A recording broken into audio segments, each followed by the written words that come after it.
उडान साहेब आहे. शिक्षण धोरणाच्या संदर्भामधला हा प्रस्ताव आहे.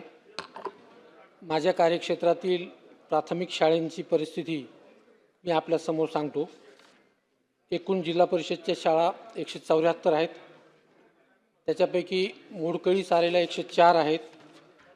मोठ्या दुरुस्तींची आवश्यकता असणाऱ्या 124 शाळा आहेत. ज्या शाळांना कंपाऊंड वॉल नाही अशा 62 आहेत. मुलींचे जिथं स्वच्छतागृह नाहीत अशा 14 शाळा आहेत. मुलांचे स्वच्छतागृह नाहीत अशा 21 शाळा आहेत. आणि अशा परिस्थितीमध्ये फॉरेनमधल्या इन्स्टिट्यूट किंवा युनिव्हर्सिटीज जर आपण इथं आणल्या तर त्यांचा ग्रामीण मुलांना काही फायदा होणार नाही. आमची ग्रामीण भागातली मुलं तिथपर्यंत पोहोचू शकणार नाहीत. त्यामुळं माझी सगळ्यात पहिली विनंती आहे की प्राथमिक शिक्षणावर लक्ष देणं आवश्यक आहे. पावसाळी अधिवेशनात खरं म्हणजे अल निनोवर चर्चा अपेक्षित होती, परंतु दुर्दैवानं ती झालेली नाही. या संदर्भामधले फक्त 2 मुद्दे मी आपल्यासमोर मांडणार आहे. महाराष्ट्रातील सिंचन परिस्थिती, नाशिकमध्ये 24.13% सिंचन आहे, पुण्यामध्ये 33.85%, संभाजीनगरमध्ये 17.72%, नागपूरमध्ये 22.72%, अशी महाराष्ट्रामध्ये ॲव्हरेज 21.01% इतकं सिंचन आहे. परंतु सर्व भागामध्ये हे सिंचन समतोल प्रमाणात नाही. आणि ही सिंचन परिस्थिती जर सगळ्या भागामध्ये समतोल करायची असेल तर 4 उपाययोजना त्याला आपल्याला करावे लागतील. पहिली एक आहे की जे आपले अपूर्ण सिंचन प्रस्ताव आहेत ते आपल्याला पूर्ण करावे लागतील. डोंगराळ आणि नवीन नापीक भागात नवीन पाणी पुरवठ्याचे स्रोत आपल्याला निर्माण करावे लागतील. सिंचनातील अनुशेष दूर करण्यासाठी परिच्छेद 371(2) अन्वये निधीचं वाटप आपल्याला करावं लागेल. आणि विविध विभागामध्ये पाण्यामध्ये समन्वयाचे वाटप आपल्याला करावं लागणार आहे.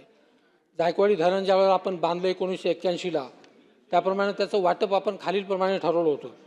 त्यातलं 81 TMC पाणी आपण जायकवाडीला देणार होतो आणि 115.50 TMC पाणी हे ऊर्ध्व गोदावरीला आपण देणार होतो.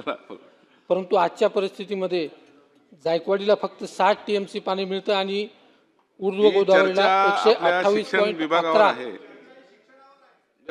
शिक्षणावर जरी असली तरी माझे 2 मुद्दे आहेत, त्याच्याबद्दल चर्चा झालेली नाही. मी फक्त 2 मिनिटात संपवतो. शिक्षणाबद्दलचा माझा मुद्दा मी आधीच तुमच्या समोर मांडलेला आहे. फक्त मला 2 मिनिटं द्या, 2 मिनिटात मी संपवतो.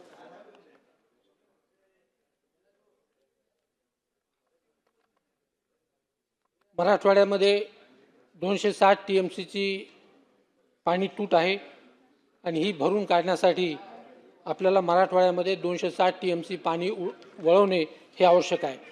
दुसरा आणि शेवटचा महत्त्वाचा मुद्दा आहे की तो सार्वजनिक बांधकामाबद्दलचा माझा मुद्दा आहे. माझ्या कार्यक्षेत्रामध्ये 7 स्टेट हायवे आहेत.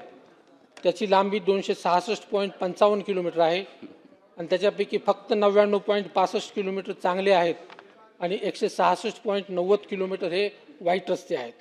याच्यावरती 13 ब्रिजेस आहेत. याची 14 ब्रिजेसची कंडिशन चांगली आहे आणि वाईट ब्रिजेस हे 19 आहेत.